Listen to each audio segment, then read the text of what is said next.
galera, Wanda na área mais uma vez, trazendo aquele conteúdo para vocês usarem no seu dia a dia, porque se é problema seu, é problema nosso. E o conteúdo de hoje, ele tá no site do G1, Globo.com, por uma reportagem do BBC News. E quem escreveu foi Laís Alegretti. E o título do artigo é Trabalhador ou Máquina? As 10 ocupações com maior e menor chance de sumir no Brasil. Vamos lá? Vamos de conteúdo?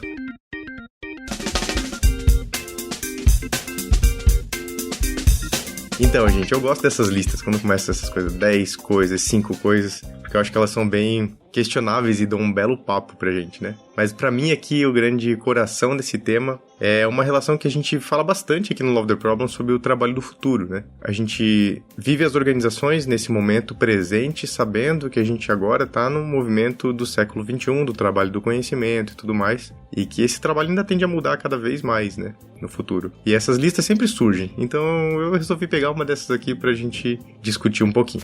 Mais da metade das ocupações que existem hoje no Brasil podem desaparecer em cerca de 2 décadas. Essa é a conclusão de pesquisadores brasileiros que usaram como base um modelo da Universidade de Oxford, no Reino Unido, e adaptaram os cálculos para a realidade do mercado de trabalho do Brasil. Eles calculam que 58,1% dos empregos no país podem desaparecer em cerca de 20 anos devido à automação, considerando as tecnologias já existentes.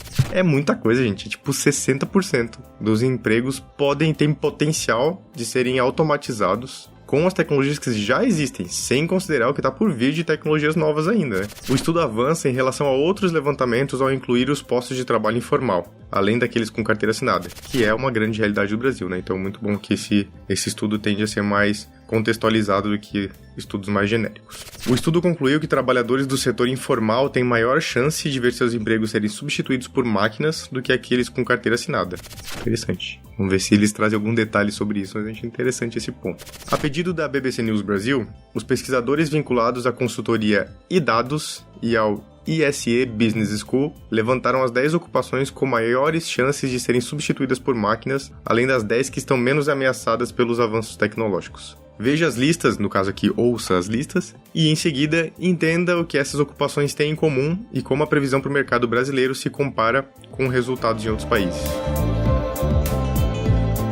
Vamos para as 10 ocupações com maiores probabilidades de automação. Operadores de entrada de dados, digitador. Eu nem sabia que isso existia, gente. 99% de chance. Profissionais de nível médio de direito e afins, assistente, 99%. Interessante isso também. Eu vou falar que é interessante todas elas, pelo jeito, né? Mas eu acho que aqui tem uma camada interessante sobre essa parada de assistente, né? Eu não sei, aqui estão considerando, logicamente, tecnologia, mas existe uma parada de poder e hierarquia na estrutura da sociedade brasileira que talvez impactaria isso também, né? Vamos lá, agentes de seguros. Nossa, agentes de seguros. Já tem tanta coisa que faz isso, né? Que acabou substituindo essa pessoa que precisava estar aí ativamente cuidando da sua carteira de assegurados. Operadores de máquina, 99% também. Isso aqui é quase tudo. Deixa eu pegar a lista. A lista é 99% e 98%. Então, gente, é tipo valores bem lá em cima. Operadores de máquina para fabricar equipamentos fotográficos. É muito específico esse também. Operadores para equipamentos fotográficos. Bem específico. Será que é porque os equipamentos fotográficos tendem a diminuir o volume e desaparecer? Ou é porque a gente tem máquinas novas para isso? Interessante. Vendedores por telefone. Gente, vendedor por telefone, a gente ainda tem isso ativo, né? Eu, como pessoa introvertida, tudo que eu não desejo na vida é que alguém me ligue pra vender alguma coisa, né? Deixa que eu vou até você. Despachantes aduaneiros, eu nem sei o que despachantes aduaneiros fazem. Contabilistas e guarda-livros. Secretários jurídicos. Condutores de automóveis, táxis e caminhonetes. Olha, isso é bem interessante, hein? O condutor, será que eles estão considerando a possibilidade de carro autônomo aqui? Porque daí a gente não teria essa profissão ou a gente está mudando forma de transporte? Não, mas tá falando do condutor de automóvel. Nossa, isso aqui dá pano pra manga de conversa, né? O quanto de a gente vê de notícias ainda sobre tecnologias de carros autônomos e tudo mais surgindo por aí. Se for nesse caminho, tem bastante pano pra manga nessa conversa. Muito interessante esse ponto. Balconistas e vendedores de loja. Olha só. Se eles estão considerando o impacto das tecnologias, de fato, né? A gente migrando para cada vez para mais e-commerce e compra online. Provavelmente deve ser essa a projeção desses 20 anos de ocupações com maiores probabilidades de automação. Então aqui tá falando, logicamente o título é bem polêmico, trazer trabalhador e máquina, né? Tá falando de possibilidades de automação. E Interessante, eu não sei o que o artigo considera aqui, talvez mais pra frente eles expliquem, sobre se o fato é automatizar a ocupação como um todo ou diminuir drasticamente o volume, né? Porque isso pode ser também um impacto bem grande já nesse tipo de ocupação. Vamos lá, 10 ocupações com menores probabilidades de automação. E aqui a gente está falando de coisas de 0,4% até 0,7%. Então valores bem baixos mesmo. E é muito específico também, gente. Dietistas e nutricionistas, 0,4%. Gerentes de hotéis, especialistas em métodos pedagógicos, médicos especialistas em médicos gerais, tem bastante coisa da saúde aqui, fonoaudiólogos e logopedistas, dirigentes de serviços de bem-estar social, psicólogos, trabalhadores do sexo. Como é que é o negócio? Uma coisa muito específica e bem contextualizada, acho que pro universo da nossa sociedade brasileira, assim. Aqui tem, daí só esse tema aqui tem o universo inteiro pra gente falar sobre várias coisas. Acho que não cabem nesse episódio aqui, mas se vocês quiserem conhecer um pouco mais sobre esse tema, eu falei de um livro no episódio sobre diversidade com a Angel e com o B, que o nome do livro se chama Sou Puta Doutor. Eu vou deixar o link no nosso backstage, que é 21.link/LoveTheProblem. Eu vou deixar o link do livro, se vocês quiserem conhecer um pouco mais sobre esse universo de trabalhadores do sexo pelo viés das histórias dessas pessoas. É um livro bem, bem interessante. E dirigentes de serviços de educação. Então a gente tem bastante coisa aqui envolvida com saúde, bem-estar mental e social. E educação, né? Olha só que interessante. Um universo também bem, bem específico. E a fonte desses dados é da ISE, Business School e consultoria e dados. E o que essas profissões têm em comum? Voltando para o artigo aqui. As ocupações com maior probabilidade de automação são muito bem definidas. São coisas que você pode especificar com muita precisão o que tem que ser feito e que não precisam de muito juízo, de muita subjetividade humana para tomar a decisão, explica o diretor-presidente da consultoria e dados e professor da ISE Business School, Paulo Rocha e Oliveira, um dos autores do artigo. E isso aqui é interessante, que me lembra muito a palestra que o Rodrigo Toledo deu no SG Rio sobre da pessoa trabalhadora do conhecimento, ou essa pessoa trabalhadora do século XXI, que ele traz 3 pontos que uma pessoa que é uma trabalhadora criativa deveria fazer, que é aprender, ensinar ou criar.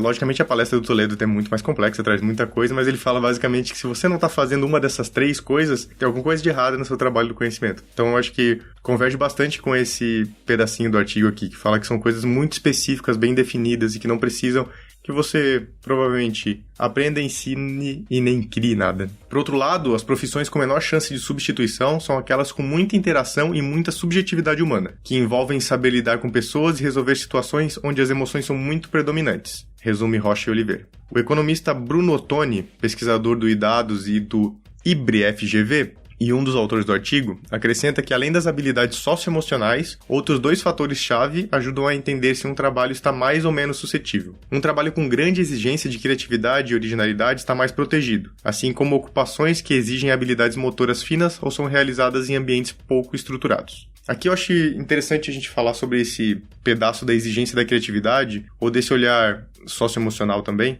que muitas vezes o dia a dia do nosso trabalho envolve uma mistura de coisas, né? Que exigem essas habilidades socioemocionais, criatividade, soft skills, algumas coisas que envolvem hard skills e conhecimentos muito específicos, porém a gente também tem muita coisa repetitiva. Então, eu, com a inspiração de um grande amigo aqui, o Maurício Andreasa, eu tendo a automatizar as coisas que acontecem de forma repetida no meu dia já, né? Então eu olho para o meu trabalho e penso, o que daqui eu consigo isolar de trabalho criativo, de trabalho manual? E esse trabalho manual repetitivo, o que eu posso fazer para automatizar ele? E algumas dessas coisas têm liberado, além de carga cognitiva, boa parte do tempo do meu dia a dia, assim, né? Então fica esse convite para vocês aí também, de tentarem automatizar algumas coisas do dia a dia de vocês. Como diz meu amigo Andreasa, se você faz essa coisa mais de 3 vezes, já tá na hora de automatizar. Logicamente ele tem muito mais habilidade que eu para isso, mas eu tô aprendendo com ele. Voltando pro artigo, esse último ponto, que ele tava falando das habilidades motoras finas, ou que são realizadas em ambientes pouco estruturados, esse último ponto explica, segundo Ottoni, porque trabalhos como de jardineiro e empregada doméstica não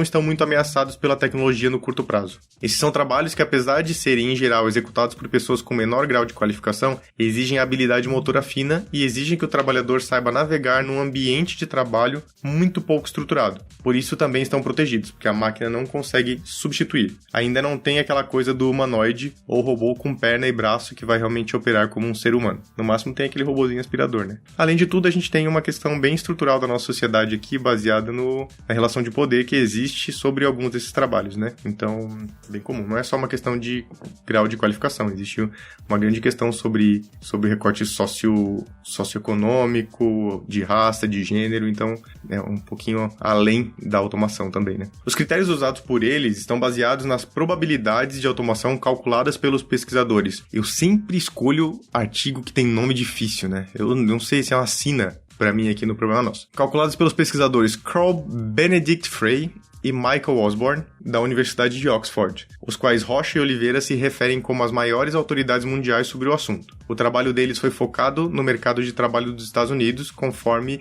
a BBC News Brasil noticiou em 2014. Agora falando dos países vizinhos. E como a taxa brasileira de empregos que corre risco de desaparecer se compara a outros países? A proporção brasileira de cerca de 58% está pouco abaixo das taxas encontradas em outras pesquisas para países da América do Sul, como Uruguai com 63%, Paraguai 63,7% e Argentina com 64,6%. Não apenas o Brasil, mas nossos vizinhos aqui têm que olhar para esse tema com atenção, diz Ottoni. Na Europa estão entre as taxas mais baixas a Suécia e o Reino Unido, 47% em ambos, e Irlanda e Holanda, 48% em ambos. Mas também há países com probabilidade próximas do Brasil, como Portugal, com 59%, e Croácia, com 58%, segundo dados apresentados no artigo. Os pesquisadores apontam que a proporção de empregos que podem ser automatizados tende a ser maior nos países em desenvolvimento do que nos desenvolvidos, devido à alta proporção de ocupações que exigem pouca qualificação e que são mais facilmente substituídas por máquinas.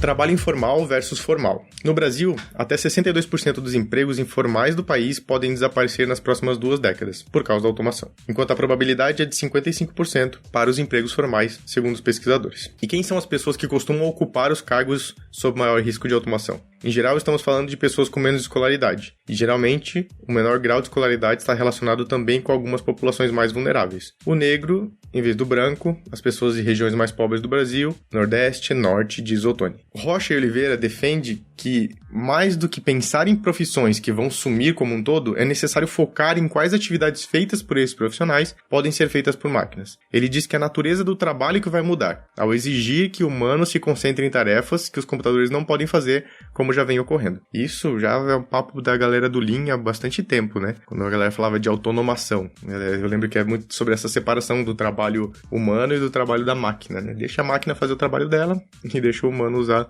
a sua habilidade para fazer o trabalho humano. Quando a gente fala que o emprego vai desaparecer, o que a gente está dizendo é que muitas das tarefas que as pessoas hoje desempenham naquele emprego poderão ser substituídas por computadores. Isso quer dizer que as pessoas vão ser substituídas por computadores? Umas sim, outras não. Ele também aponta que o fato de existir tecnologia disponível para substituir as tarefas, hoje produzidas por seres humanos, não significa que ela necessariamente será aplicada por todas as empresas. O consultor lista ao menos 3 fatores que podem ser considerados barreiras para as empresas. Primeiro, dificuldade de importação de alguns equipamentos por empresas brasileiras. Segundo, necessidade de treinamento de funcionários para usar a nova tecnologia de forma eficiente. E terceiro, a competitividade de cada área. Se nenhum dos meus competidores for fazer esse investimento hoje, talvez não me convenha fazer. Isso pode levar alguns setores a atrasarem a adoção dessas tecnologias ou eventualmente até não adotarem, diz Rocha e Oliveira, que coordena a criação de um centro do ISE Business School e da consultoria e dados para estudar questões de automação e produtividade nas empresas brasileiras. E para fechar, apagão de mão de obra. Os pesquisadores argumentam no artigo que os resultados encontrados não devem criar pânico, mas funcionar como um alerta, ao indicar que novas tecnologias são tecnicamente capazes de substituir grande parte dos empregos brasileiros.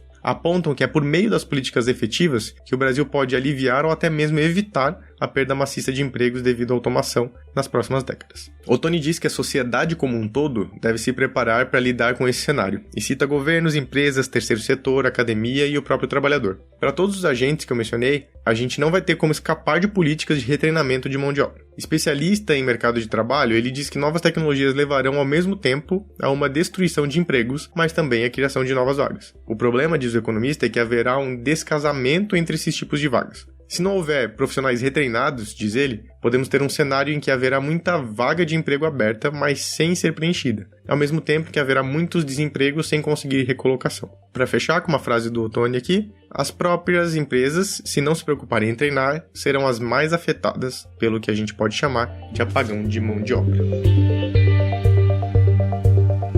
É isso aí. trabalhadores ou máquinas? Como é que a automação vai lidar com você no seu dia a dia, com a sua empresa? Bora refletir um pouco sobre isso? Um beijo e até o próximo.